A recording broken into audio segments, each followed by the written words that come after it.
So we can talk about how, guys are no longer wanted for material and monetary things anymore. But at the end of the day, the person that gets to pop the question on commitment and shit, considering that they're the ones that carry most of the responsibility in the commitment. The royal penis is clean, Your Highness.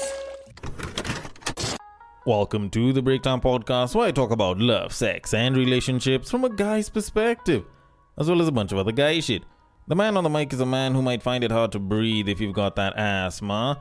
He's also a man who may include jumping to conclusions to his cardio routine. It is none other than your tall, dark, and mildly handsome man, Sir Denver B, and I am here to speak about women. Okay, I know, first episode of the year, why am I going in that direction? But you know what? Let's get to the main topic first, then you might kind of get why I'm on it. But even before I get there, there is quite a bit that I will be saying about the women. But at least before, the main topic, it might seem a little bit more balanced. But all in all, I do intend on talking about women. And the fact that some of y'all might be getting lied to a little too hard by the internet, or at least some elements on the internet. And my goal is to point out how those elements are lying to you so that you can at least understand that some of what it is that you're seeing or hearing might actually be bullshit. And should you like what it is that you're listening to, should you not like it, should you have a different form of feedback, or should you want to suggest a potential topic or a potential guest for me to interview, then the social media links are always in the description. They rarely ever change. My DMs are always open, and I would be more than happy to receive your DMs and handle them accordingly. Be they guest related, be they topic related, be they feedback related. I'd be happy to hear them. And with all of that said, I probably should be getting into the main topic of this episode. But before I can get into any of that, first of all, I know I probably should have said this right at the beginning after I did the intro, but Happy New Year for those of y'all that are listening. But if this is the first episode that you're listening to and it's March or June or December, that might sound a little bit awkward. Alright, but all in all, considering that this is the first episode that I am pushing out this year, basically recording and pushing out this year, this is a very nice Happy New Year to everyone that's listening. And considering that it is a new year, I'm sure there's some people that might be looking forward to projections of what I expect, but this is the dating market. We can't predict shit. Okay, we can try to predict some things, but honestly, with the way things have been going, I honestly don't think we can predict much. But I feel like this year is just going to be more people busy talking about how the dating market has zero potential, blah blah, bad options, blah blah, just stay single, blah blah. Of which, when they come, we'll sort them out. But before we get to that, I would like us to at least deal with a couple of things. First of which is the fact that apparently guys haven't been lasting in bed as long as they think they do, or as short as they think they do in some instances, which was referenced by a global study that was published sometime around December and posted up online, and people were talking about it. Now, don't get me wrong, I know this is fairly old news for most Kenyans because this was a topic of discussion for the first half of December, and during that time I was busy doing the shortened episodes because I was on break, so I couldn't cover it. But you know what? That information is just as useful now as it was then, so buckle up, because this is particularly interesting information. Now, for most Kenyans, they just remember the fact that Kenyans were ranked 14th out of 20 of the countries that were in the study with a lasting time in bed of about 6 minutes. So essentially, this study was a ranking of the average sex duration country-wise. I don't know how they measured this out. I don't know what they did or what parameters were used, but apparently Kenya came in at 6 minutes. Alright, the highest, which is number one, is Ecuador with 24 minutes, and the lowest in this study is 20th, which is Pakistan with 42 seconds. Alright, 42. Do you know how wild it is that it's 42 seconds? Okay, it's actually not that bad because, for some people it could be a little bit less, it could be a little bit more, sometimes depending on the babe, depending on the guy, and a couple other instances here and there. And different circumstances can determine different things. But honestly, 42 seconds as an average sex duration for an entire country is wild, because that means that there's some people that probably got it in and let a nut out faster than you would take to record a Snapchat video. Do you know how wild that shit is? Like, people talk about 15 seconds of fame, and a nigga went in and out in T minus 10 seconds as if he's defusing a bomb, which is absolutely fucking wild. Although, with that said, I actually don't think it's an entirely bad thing, because I know there's probably someone from the States. If you guys want to know how long you lasted, yours was about 2 minutes, and you were 16th place below Kenya. So y'all didn't fall too far away from us. So for the Kenyans living in the States, y'all need to check to make sure that you're in Kenyan time, not American time. Just saying, for those of y'all that would want to be there for an extra 2 minutes, or should I say for an extra 4 minutes actually. But all in all, like, I don't think this is an entirely bad list. Even for Pakistan that has clocked 42 seconds, it might not be as bad as some of y'all think. Like, people would look at this and be like, oh my goodness, Pakistan is so bad because the niggas there can only last for 42 seconds. I don't think the problem is the guys in this case. Yes, it could partially be the guys, but in my opinion, I feel like the thing that made this 42 seconds possible is the Pakistani women. Maybe the Pakistani women are just that wet. Like, maybe the pussy from Pakistan is just that good. Because you can't tell me that there is no one in Pakistan that won't go in and get out and like stretch that average a little bit higher. Because 42 seconds as an average, meaning that there's someone that probably clocked a minute, maybe a minute and a half, maybe 5 minutes, and then there's someone else that did 15 seconds. So technically, 42 seconds isn't that bad, okay? If anything, it's proof that Pakistani women have some of the best pussy among 20, or should I say 19 other countries on the planet, at least judging by the amount of time. And it might feel like maybe I'm trying to be nice about it, or maybe I'm just trying to do a bunch of cope with this, but let's look at it like this. Guys have always taken a shit on Asians, more so Indians, with the whole thing about how, Asians have small dicks, blah blah blah. But when I look at a place like India, like, they're having a pretty high time over here, because India actually ranked number 7 with 19 minutes and 34 seconds. Now, typically, a lot of women usually like to say that sex for them should last somewhere around 15 to 20 minutes.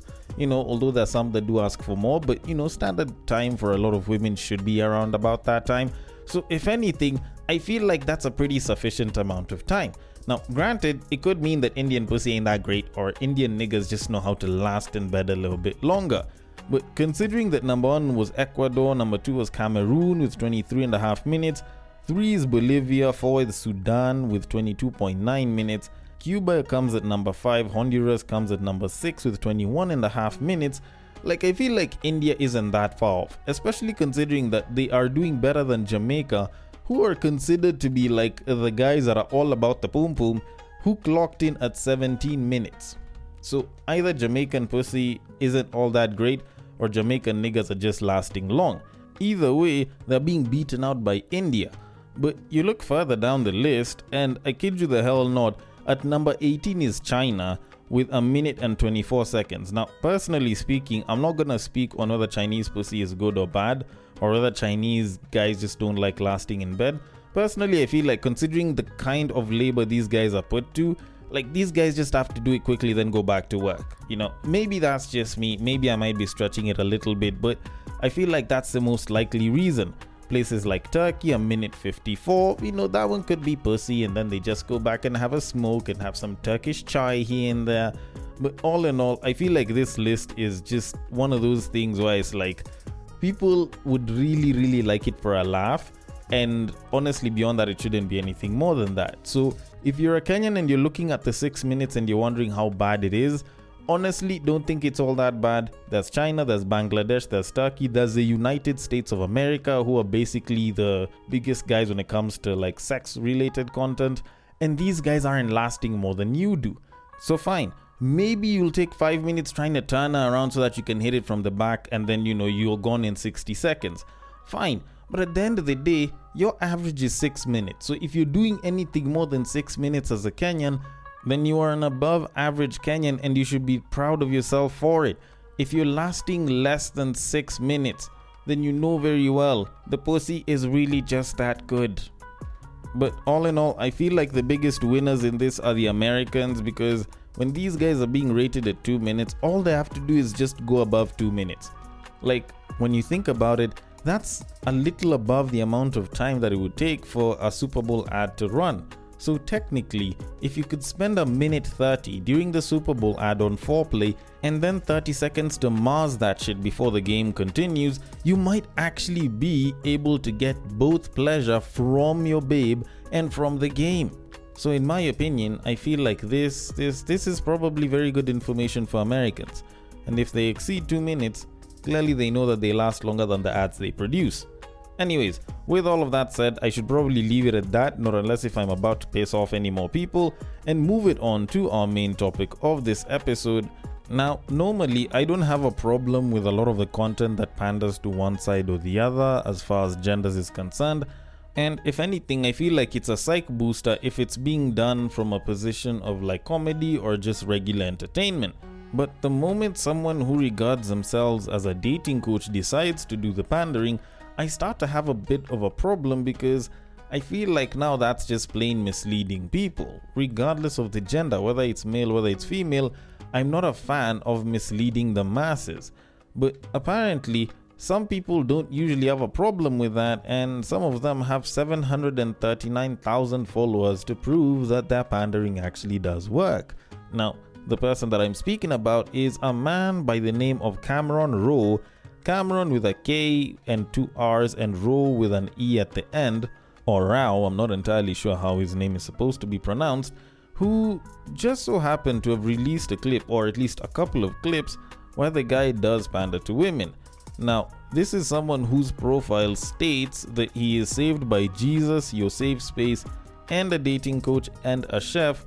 So, minus a bunch of the cooking videos, I do expect that what the guy says in relation to dating should at least have some level of accuracy, or at least shouldn't be of the misleading kind. But when I stumbled across one of his reels, I felt like that might not really be the case. Now, it's one of those reels where there's a bunch of music playing, someone's doing something, and then it's just a caption. So I'm just going to read the caption because that's really where the dating advice, or supposedly dating advice, is concerned. So this guy says, and I quote, "For the first time in history, women aren't marrying men for financial stability and material things, just solely based on their character, and that's why so many of you are single." End quote. Now, normally I'd get a little bit pissed because, someone's saying a bunch of this shit and it's probably wrong, but I feel like it's even worse because it's a guy who's saying it, so you know that this isn't a babe that's being emotional about shit and trying to keep her single life on lock. This is a dude that's just pandering to women. Like, I was discussing in the previous episode where I was busy talking about the whole dissenter women trend that's been going on, about how women might actually be misleading other women because misery loves company, and a lot of the women that are saying dissenter men aren't really on most men's radars for them to actually decide to dissenter them in the first place.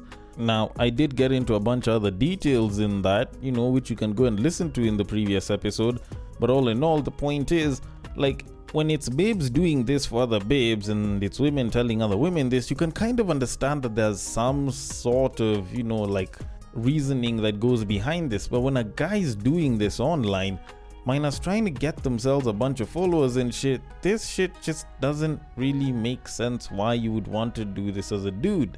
But anyways, that said, it's not really like I'm coming to critique the person saying it. I came to critique the message itself.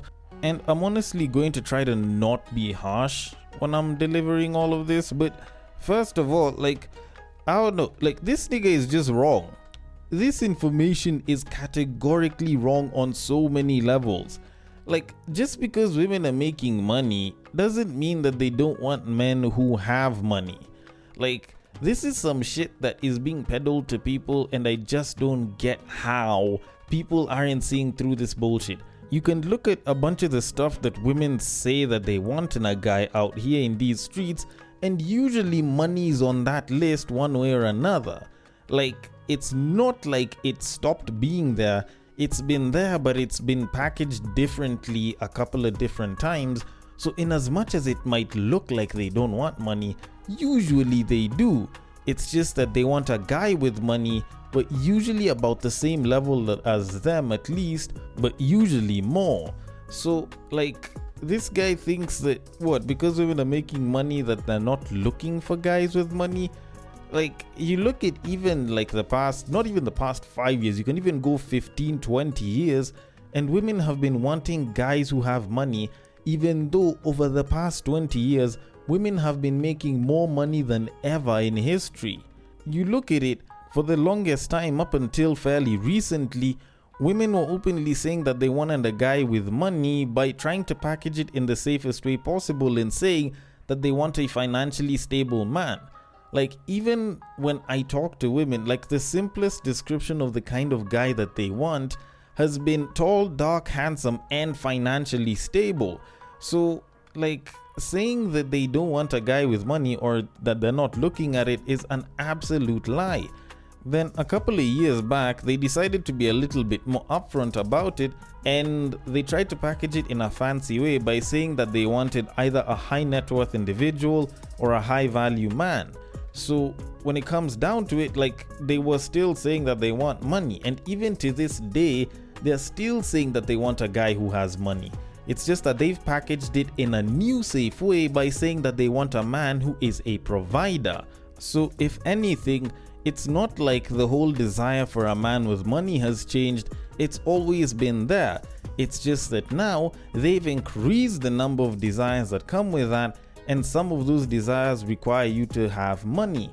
And you think I'd be chatting shit by saying this because I'm a young dude, oh blah blah, if I listen to my father and my grandfather, blah blah, like maybe I would know women's desires a lot better and I know how to treat them. Like, you look at it, like back in the day, they'd say that they want a good man that is caring, affectionate, protective, and is fairly resourceful so that he can provide for the family. Like, they were fairly simple desires because what they believed they wanted from a man was fairly simple. But you look at it nowadays, it's like they want a provider, protector, and someone they can have kids with. So essentially, like, those basics are there and they've been the same.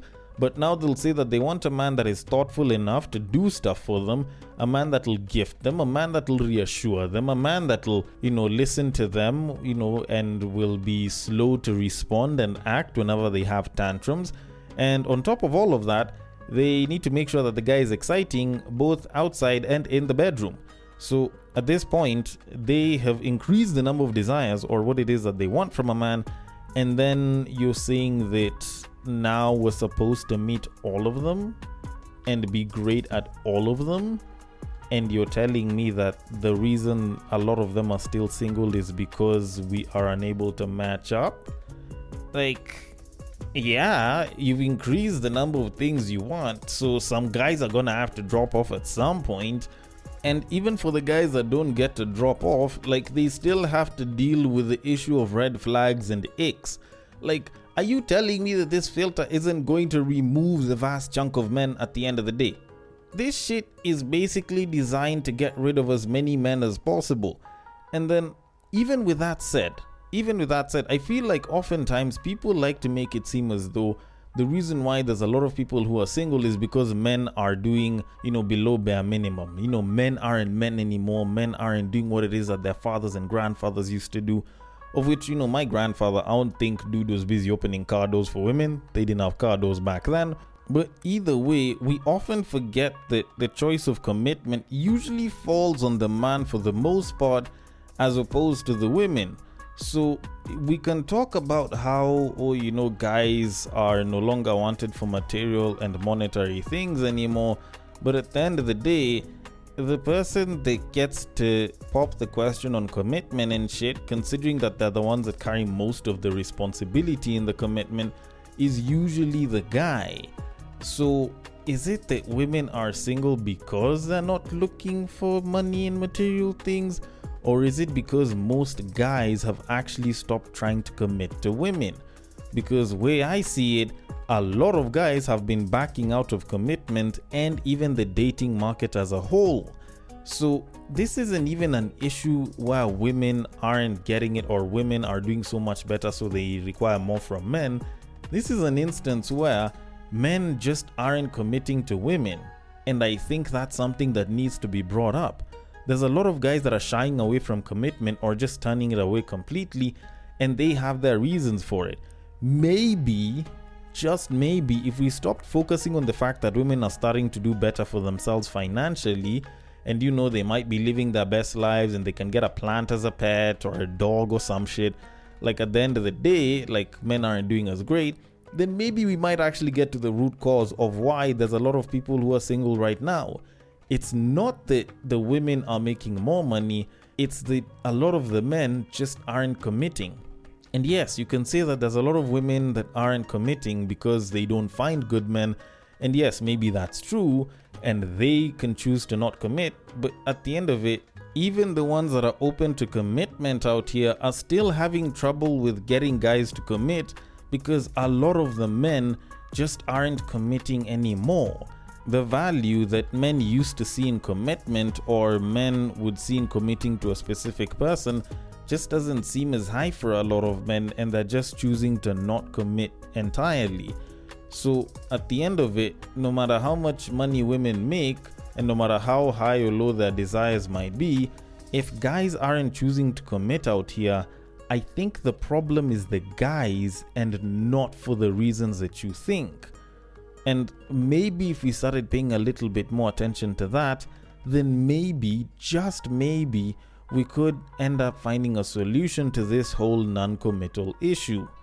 Although, then again, I could be wrong, but to kind of conclude all of this, what I'm trying to say is, if you really think that singlehood being on the rise is mainly due to men not doing enough, then you're not paying enough attention. There's men out here that are doing more than enough, there's men out here that are excelling and are doing absolutely great, but a lot of them just are choosing to not commit. And maybe that's the bigger issue, as opposed to the number of women that are saying that they can't take less or they won't settle for less. But then again, I could be wrong. Maybe I'm not looking at this well enough. Maybe I'm just complaining from a guy's perspective and I don't understand the reality of it. And maybe I'm just chatting a bunch of shit.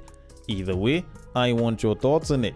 The DMs are open. On IG, it is at @breaktime_podcast. On Facebook, it is at the Breaktime Podcast. On X, it is at Bagaka the D. And on Bluesky, it is at the breaktimepod.bsky.social. Thank you so much for listening all the way till the end, and I will catch you guys on the next break. But what I believe is that if you put a pastor and a prostitute in one room, one is likely to convert the other.